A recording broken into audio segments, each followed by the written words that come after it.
이 시간에는 차고 넘치는 은혜, 차고 넘치는 은혜라는 말씀으로 은혜를 나누기 원합니다. 2017년 시작됐습니다. 2017년 한 번도 가지 않은 길, 제가 한번 설교를 했죠. 낯선 길. 낯선 길은 내가 아직 한 번도 밟아보지 않은 길입니다. 2017년을 걸어가는 길은 바로 이런 낯선 길입니다. 우리가 한 번도 가보지 않은 길. 이것이 복스러운 해가 될 것인가, 고통의 한 해가 될 것인가, 우리는 아무도 모릅니다. 그런데 예수 믿는 사람에게 확실한 게 하나 있더라고요. 그게 뭐냐면 하나님과 함께하는 인생, 하나님과 함께하는 낯선 길은 기적과 놀라운 축복의 길이 열려진다. 반드시 승리하게 하신다. 그것을 믿는 사람 우리는 그리스도인이라 이렇게 얘기합니다. 제가 설교하다 이런 얘기를 자주 합니다. 거대한 파도가 막 몰려 들어오면 그 거대한 파도를 보고 많은 사람들은 무서워 떱니다.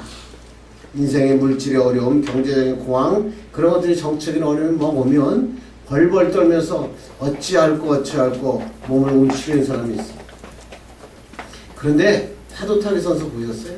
파도 타기 선수를 보면 파도가 몰려오면 저 끝에서 보드를 딱 서핑 보드를 딱 밀고 기뻐하면서 그 파도를 향하여 달려갑니다. 왜 달려가죠? 파도를 타기 위해서.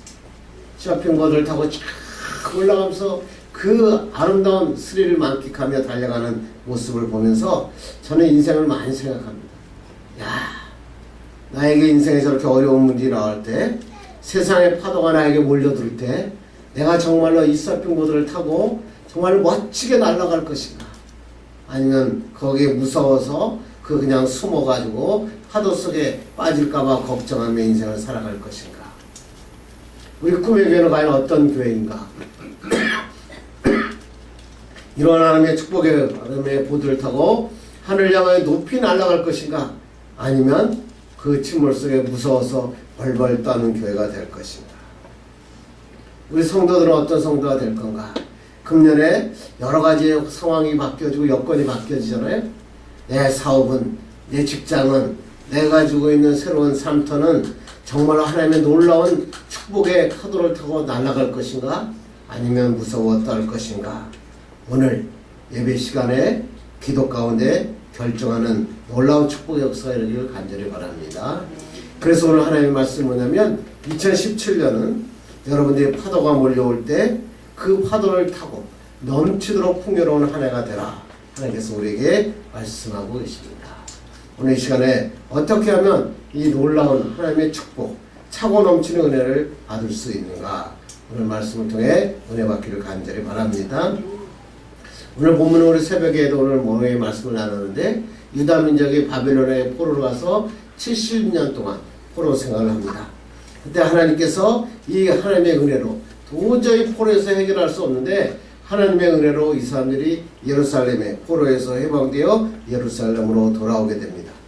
그리고 그들은 다시 무너진 성과 무너진 성전을 다시 건축하게 됩니다. 이걸 꺼주실래요? 그런데 이 하나님의 성전을 건축하고 있는데 다시 이 사람들에게 방해와 어려움이 막 찾아옵니다. 그때 찾아올 때 이 모든 것들을 하나님께서 주셔서 15년간 이 성전이 건축되는 것이 중요합니다.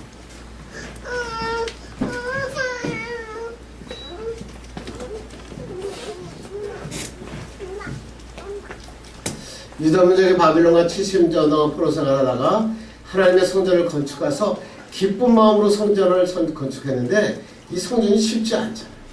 다른 사람들이 방해하고 사마리아인들이 와서 방해하고 또 어려움이 찾아오니까 15년 동안이나 이 성전 재건을 중단하게 됩니다. 이때 학개와 스가랴가 이들에게 복음을 전합니다. 다시 성전 재건을 다시 시작해라. 그러면 하나님께서 너에게 축복을 역사가 일어날 것이다. 그들에게 하나님께서 이 스가랴를 통해서 8가지 환상을 보여주십니다. 이 환상을 한국말로 영어로 이야기하면 비전이다. 너희가 지금 고통 가운데 있지만, 어두운 가운데 있지만 내가 너희에게 8가지 비전을 제시하여 주시겠다. 너희들이 성전만 건축하기 시작한다면 이 8가지 비전이 너희 삶에 넘쳐날 것이다. 하나님께서 우리에게 말씀하고 있는 것입니다. 이 말씀을 통해서 내가 정말로 2017년은 정말로 넘치고 풍부함의 역사가, 하나님의 비전이 이루어지는 하나님의 사람들 되기를 주님의 이름으로 축원합니다. 아멘. 사람들은 장애물을 만나면 두 가지 반응이 상반된 반응이 나타나죠. 하나는 뭐예요? 장애물이 나올 때 문제 앞에 야 나는 할 수 없어. 난 도저히 불가능해. 내 힘으로 할 수 있는 건 아무것도 없어. 세상 탓하고 불평하고 거기서 좌절하고 넘어지는 사람이 있습니다. 할 수 있는 일이 아니야. 불가능한 일이야. 그렇게 이야기하는 사람이 있습니다. 또 어떤 사람은 이렇게 얘기합니다. 반대로 이런 어려움이 오면 나는 할 수 있어. 나는 할 수 있어. 난 이 문제를 보란듯이 난 해결할 거야. 사람들 나를 다 쳐다봐. 나 할 수 있어. 이렇게 얘기합니다. 긍정의 힘이라고 하는 책에 보면 이런 얘기를 하죠. 실패 이미지를 그린 사람은 실패하고 성공의 이미지를 그린 사람은 성공한다. 여러분 정말 그렇습니까? 저는 항상 이 말씀을 드립니다. 이렇게 생각한다고 정말 잠깐 동안에 어떤 찰나적인 기회를 잡는 사람도 있습니다. 이번에 펜싱 선수 중에 하나가 뭐예요? 할 수 있다. 할 수 있다. 외치고 펜싱을 찔렀더니 금메달을 땄잖아요. 그래요. 잠깐 동안에 할 수 있다고 생각하는 것이 어떠한 일을 이루어낼 수도 있습니다. 그런데 우리 인생은 그렇게 찰나적인 게 아니에요. 할 수 있다고 생각한다고 모든 사람이 다 된다면 그것처럼 쉬운 게 어디 있겠어요. 그렇지 않은 게 세상에서 할 수 있다고 생각해도 안 되는 일이 더 많은 게 우리의 인생이라고 하는 것입니다. 그렇다면 우리 그리스도인들은 무슨 얘기를 하는 걸까요? 제가 항상 하는 말씀이 뭐죠? 내 힘과 내 능력으로 할 수 없는데 하나님이 함께 하시면 모든 것을 할 수 있다. 이게 바로 그리스도인입니다. 이것을 깨달으는데 시행착오가 걸리더라고요. 저도 하나님의 주의종이 되고 하나님의 복음을 전하면서 이런 일을 전하면서 많은 시행착오를 겪게 되더라고요. 중앙일보에 보니까 172억 명품 바이올린 소리의 비밀을 밝혀지다. 그래서 몇 년 전에 그 기사가 난 걸 제가 봤습니다.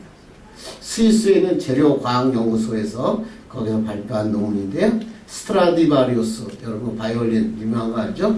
그 바이올린이 무려 172억이나 합니다. 첼로는 얼마나 합니까? 근데 이 스트라디바리우스가 왜 이렇게 172억이나 되는 아름다운 명품 악기가 되었을까? 조사를 해봤더니 1645년부터 1715년까지 이탈리아에 극심한 한파가 옵니다. 그런데 그 극심한 한파 속에서 자라는 나무가 있었던 거예요. 추운 기후 때문에 이게 천천히 자라는 거예요. 나이테가 막 조밀조밀한 거예요. 그래서 그 나무 들어가서 그 나무를 쪼개봤더니 나무 결이 너무나 단단하고 그것이 탄력성이 너무 좋아서 한번 울리게 되면 이 공명이 온 멀리까지 퍼져나가게 되는 것입니다. 그래서 이 나무를 사람들이 무릎 꿇는 나무다 이렇게 사람들이 명을 붙였다. 이 무릎 꿇는 나무를 가지고 바이올린을 만들었더니 바이올린을 켜니까 아름다운 소리가 저 땅 끝까지 전해지는 거죠. 저는 이 말씀 그 신문기사를 보면서 우리의 인생도 똑같아요. 어떤 사람은 온실에서 자란 화초와 같이 화려하게 인생을 멋지게 살다가 가는 사람도 있지만 그렇지 못한 사람이 더 많잖아요. 어려움이 오고 핍박이 오고 혼란이 날 때 그 싸움을 이겨내는 사람들이 있더라고요. 그런 사람들은요 시간이 갈수록 아름다운 소리가 나더라고요.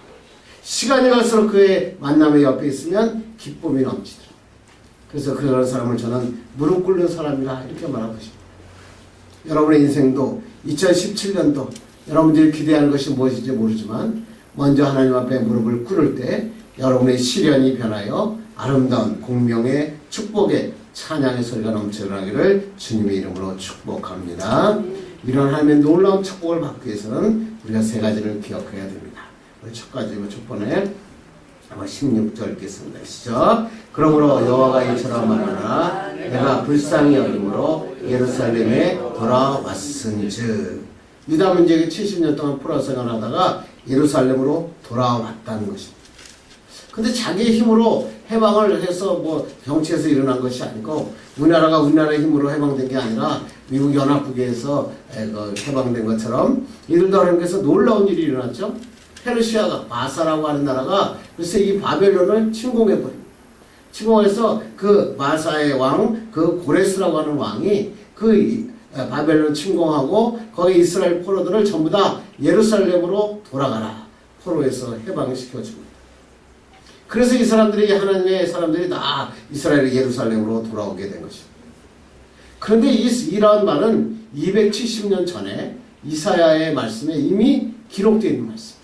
내가 고레스 왕을 통해서 내가 하나님께서 다 준비하셨다고 하나님이 약속하신 말씀이 기록된 것입니다. 다른 말로 얘기하면 오늘 성경에 보니까 하나님께서 불쌍히 여겨 예루살렘에 돌아오게 하셨다. 하나님의 은혜로 지금까지 살게 하셨다는 것입니다. 여러분의 인생도 2016년에 죽을 것 같았죠? 도저히 살 수 없을 것 같은데 하나님께서 이 여기까지 인도하신 것은 하나님의 은혜이다. 하나님께서 우리에게 말씀합니다. 이 하나님의 은혜를 잊어버리지 말아라. 2017년 참 불가능하고 어려운 일들이 참 눈앞에 많이 보입니다. 그런데 유다민족이 불가능한데 하나님께서 불쌍히 여겨 이뤄낸 것처럼 하나님께서 오늘도 은혜를 베풀어 주실 줄로 믿습니다. 우리 꿈의 교회도 보면요, 참 어려운 일이 많았어요. 재작년에는 뭐예요? 뒤에 보면 창문이 하나 떨어져가지고 밑에 있는 광릉 불고기를 덮쳐서 참 어려운 일이 있었어요. 그때 얼마나 어려웠는지 참 그때 집에 왔는데요, 잠이 안 오더라고요. 또 작년에는요, 대형 교통사고가 났어요. 그래가지고 도저히 불가능한데 글쎄 그 상대편에 우리가 교통사고를 냈는데 그 상대편 사람이 누구였냐면 제 이빨을 치료하던 치기공사였던 거예요. 그래서 치기공사에게 야, 우리 청년 살려주는 마음 잡고 우리 잘 해주라. 그래서 하나님께서 살려주셨어요. 다 지나고 나니까 너무나 감사하고 축복인데 그때 당시에는 제가 벌떡 새벽 4시, 한 4시 정도에 그 사고 소식을 접했을 때는요, 앞이 캄캄하고 아무것도 안 보이더라고요. 어찌 해야 될지 모르겠더라고요. 그런데 이 시간들을 하나님께서 이기게 하시고 승리하게 하셨습니다. 이것이 다 하나님께서 주시는 은혜다. 오늘도 우리에게 말씀하는 것입니다. 사람들이 이렇게 얘기합니다. 내가 원하고 내가 바라던 것이 성취되는 것, 그것을 성공이라고 그러고요. 어떤 사람은 그걸 축복이라고 그럽니다. 그런데 진정한 축복은 내가 원하는 것이 이루는 것이 아니라 하나님이 함께 하심을 경험하는 것입니다. 내가 삶에서 하나님이 나와 함께 하심을 매 순간 경험하는, 좋은 사람 만나게 하시고 어려움에서 이겨내시게 하시고 사업에서 쓰러졌을 때 일어나게 하시는 그 하나님의 은혜를 경험하는 것을 우리는 그리스도의 축복이다. 그래서 여러분이 아무리 어려워도요, 먹고 살 게 없어도요, 길거리에 내앉았어도요, 하나님의 은혜를 경험하고 하나님 앞에 감사하는 여러분 되기를 간절히 바랍니다. 하나님이 어떻게 지켜주셨고요, 지금도 지켜주시고 앞으로 영원히 주님이 영원히 지켜주실 것입니다. 2017년은 우리 꿈의 교회가 차고 넘치는 은혜가 넘치기를 주님의 이름으로 축복합니다. 뿐만 아니라 여러분의 인생에도 2017년은 다른 은혜보다도 차고 넘치는 은혜가 넘치기를 주님의 이름으로 축원합니다. 두 번째 이렇게 하기 위해서 우리가 생각해야 할 것은 뭐냐면 2절 한번 16절 다시 한번 읽겠습니다. 시작. 내 집이 그 가운데 건축되리니 예루살렘 위에 먹줄이 쳐지리라. 만군의 여호와의 말이니라. 하나님께서 예루살렘으로 돌아오게 하셨는데 그냥 돌아오게 오신 게 한 게 아니에요. 그 돌아오게 하셨는데 계획이 있었어요. 무슨 계획이 있다고요? 내 집이 건축. 예루살렘 위에 먹줄이 쳐지리. 이게 뭐래요? 하나님의 계획. 여러분 2017년에 우리 하나님의 꿈의 교회에 와서 예배하고 하나님의 기도하는 이유는 하나님의 계획이 있으시다. 하나님의 놀라운 계획이 여러분을 위해 예비되어 있고 준비되어 있다. 하나님께서 말씀하시는 것입니다. 그냥 유대민족을 70년 만에 포로에 해방돼서 잘 먹고 잘 살아라, 배가 뚱뚱해지고 건강하게 살아라, 그런 말씀이 아니라 하나님의 놀라운 계획이 있으셨는데 예루살렘 성을 건축하는 것이었어요. 하나님께서 저도 죽음에서 다시 살리시고 여러분에게 정말로 가정이 깨질 것 같았는데 하나님께서 다시 붙여주시고 하나님의 축복을 주신 것은 뭐예요? 하나님의 계획이 있으십니다. 하나님의 계획이 뭐죠? 하나님의 성전을 건축하는. 이렇게 하니까 목사님 저는 돈도 하나도 없고요, 무슨 하나님의 성전을 건축하라고 그럽니까? 요새 성전 건축하는 게요, 한 전람만 100억 정도 드는데 그 돈이 어디 있습니까? 여러분 오늘 새벽에도 말했죠? 하나님의 성전이 뭐였죠? 하나님을 만나는 것. 그 하나님을 만나는 곳이 옛날에는 성막이었고 지성소였고 솔로몬 때는 성전이었고 예수 그리스도께서 오심으로 뭐가 됐다고요? 우리가 바로 하나님의 성전이 되었습니다. 오늘 하나님께서 우리에게 말씀은 예루살렘 성전을 건축하라는 말은 뭐냐면 우리의 마음, 우리를 하나님 앞에 다시 세우라. 하나님께서 우리에게 말씀하는 것이죠. 이게 무슨 말씀이냐면 세상의 눈이 어두워서 하나님이 안 보일 때가 있다. 세상에 하나님보다 세상이 더 좋아 보일 때가 있는데 하나님이 영안을 밝게 하시면 하나님이 보이기 시작합니다. 하나님의 축복의 역사가 일어나는 것입니다.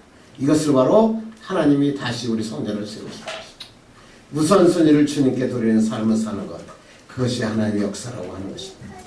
오늘 2017년에 하나님이 여러분에게 하시는 말씀은 뭐냐면 하나님의 성전을 다시 건축하라. 여러분의 하나님의 믿음의 정체성을 확립하는 2017년 되기를 주님의 이름으로 축복합니다.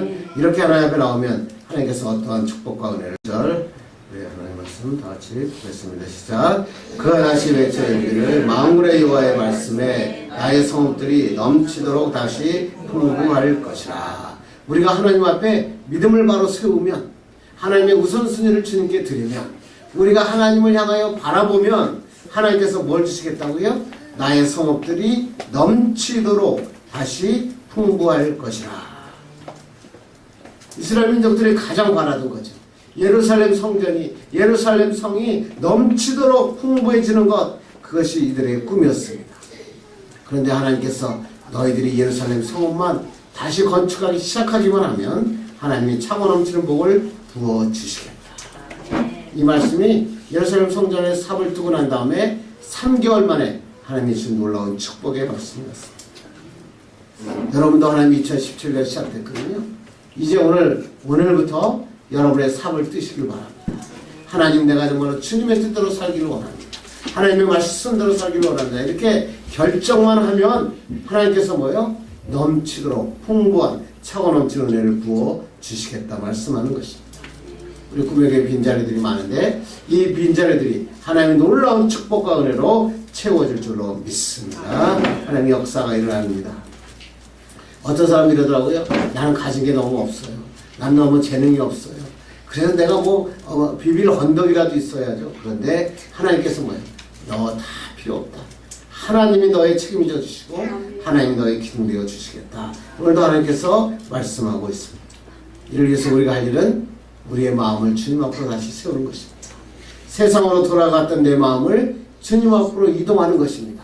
무게의 중심을 하나님 앞으로 바꾸는 것입니다. 그러면 하나님이 죽었던 영혼이 살아나고 하나님의 기적의 역사가 일어난다 말씀하는 것입니다. 쉽게 말씀드릴까요? 주일성수 52주 하나님 앞에 한번 드려봅시다. 하나님께서 반드시 여러분에게 놀라운 축복의 은혜가 내려질 것입니다. 새벽 기도를 했다가 새벽 기도를 잃어버리신 분이 있거든요. 이 새벽 기도를 다시 회복되는 놀라운 역사가 일어나길 바랍니다. 물질에 차고 넘치는 축복을 받기를 원한다면 먼저 물질을 주님께 드리며 하나님 앞에 감사합시다. 그러면 하나님께서 역사가 일어납니다. 재능을 가지고 아버지의 평생의 직장으로 아버지의 직업을 걷기를 원하신다면 내가 재능을 가지고 먼저 하나님 앞에 드리셔야 됩니다. 그러면 하나님께서 그 재능을 사용하셔서 이 세상에 하나님의 영광을 위하여 크게 사용하십니다. 여러분의 자녀들이 잘 되기를 원하십니까? 그렇다면 이 자녀들을 먼저 주님께 올려드리길 바랍니다. 제 처남이 갑자기 저보다 한참 어린데 먼저 하늘나라 갔어요. 그때 제가 그런 생각을 했어요. 하나님 앞에 먼저 드리고 하나님 앞에 정말 나아가야 하는데 자녀의 축복은요 다른 게 없더라고요. 이 자녀들이 믿음 안에서 잘 성장하는 거예요. 그렇게만 성장만 하면 절대로 어디를 가든지 삐뚤어지지 않습니다. 그런데 그거 말고 내 힘으로 물질로 우리 자녀를 잘 키워보려고 그러잖아요. 삐뚤어지고 넘어지고 쓰러집니다. 그 과정을 통과해야 하나님의 사람을 쓰십니다. 여러분이 어떻게 해요? 하나님의 말씀 잘 배우는 아들이 되도록 그걸 바르게 키우는 여러분 되기를 간절히 바랍니다. 이렇게 작정하고 주님께 드리기 시작하면 그것이 완전히 이루어지면 그런 게 아니라 그러면 하나님께서 놀라운 축복의 역사가 일어난다고 하는 것입니다. 이제 말씀해 주려고 합니다. 사실 2017년 저에게 두려움이 많이 있습니다. 어떻게 할까? 걱정거리도 많습니다. 그런데 하나님 앞에 기도할 때마다 하나님이 이렇게 얘기합니다. 너는 너의 본분을 다하라. 하나님께서 정 목사에게 하신 말씀 뭐냐면 너는 너의 본분을 다하면 내가 하나님이 내가 채워주시리라. 여러분의 인생도 마찬가지입니다.